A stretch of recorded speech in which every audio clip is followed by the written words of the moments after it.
Hello, everyone. Thanks for joining. We'll go ahead and get things going. Please raise your hand and I'll call on you so Curt can answer some questions. Kim? Hello, Coach. Nice to see you again. Hopefully you could hear me out here. You got me? I gotcha.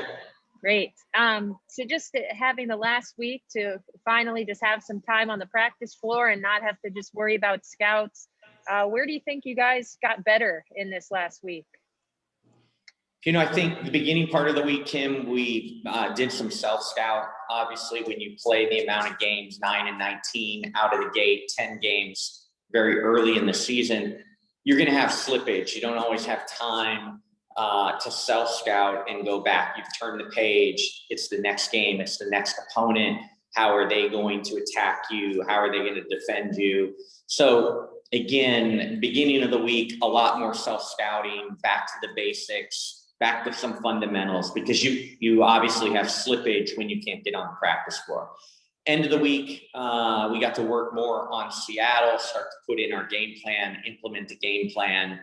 And then throughout, what do we look like without JJ? Where subtle changes are. Do we have to play differently in certain areas without JJ? And what are those subtle changes, knowing we are going to be who we are?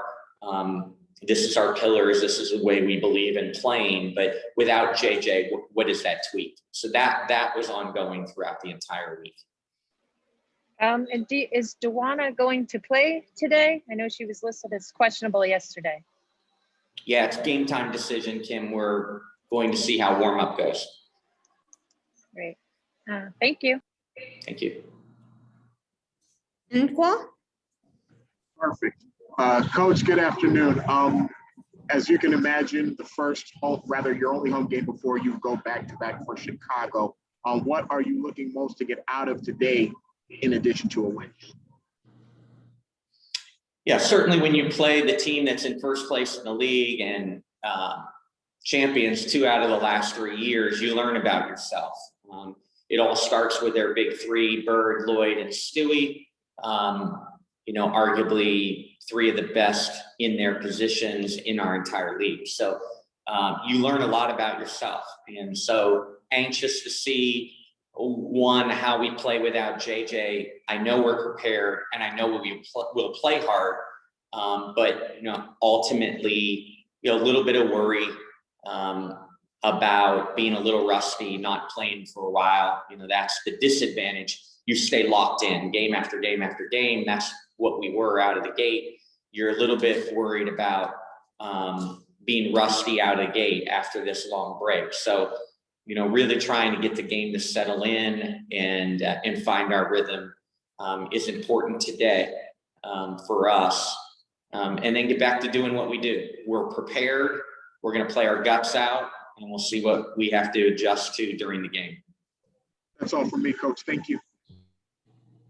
Miles? Hey, Coach.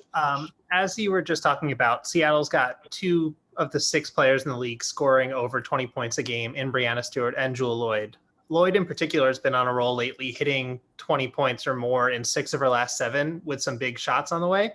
How do you slow her game down? Is she the most important player to mark when you talk about what you did the other day about slowing down Seattle's transition, as she scored 6 and 8 points in recent outings in that transition game?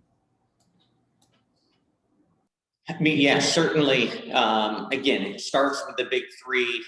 You got to talk about all 3 of them, but there's attention to those guys, which then allows their other players to be outstanding in their own way. And you're watching Katie Lou make shots. You're watching Talbot lead the league in 3-point shooting percentage. And that's because it's a direct correlation of how much attention is given to their big 3. And those guys are stepping up and making plays behind that.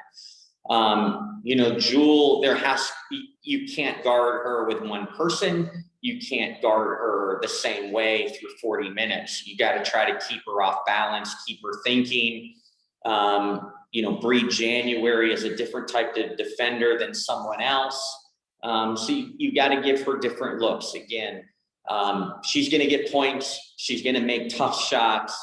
Can you guard things that you know are coming, and then give her different looks, and that's different coverages, that's different people.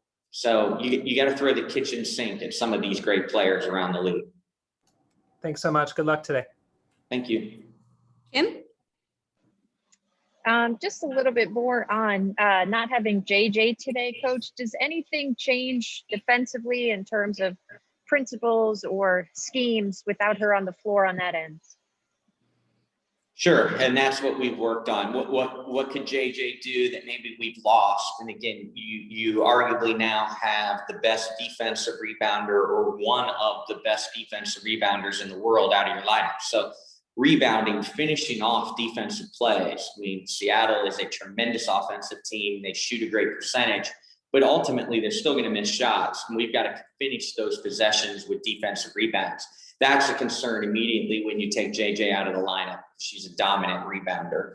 In terms of individual schemes defensively, certainly her length, her activity this year really allowed us to do some fun things. And, you've got to tweak some of that.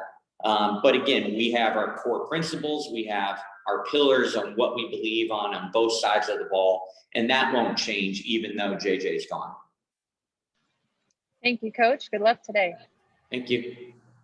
Any other questions for Curt?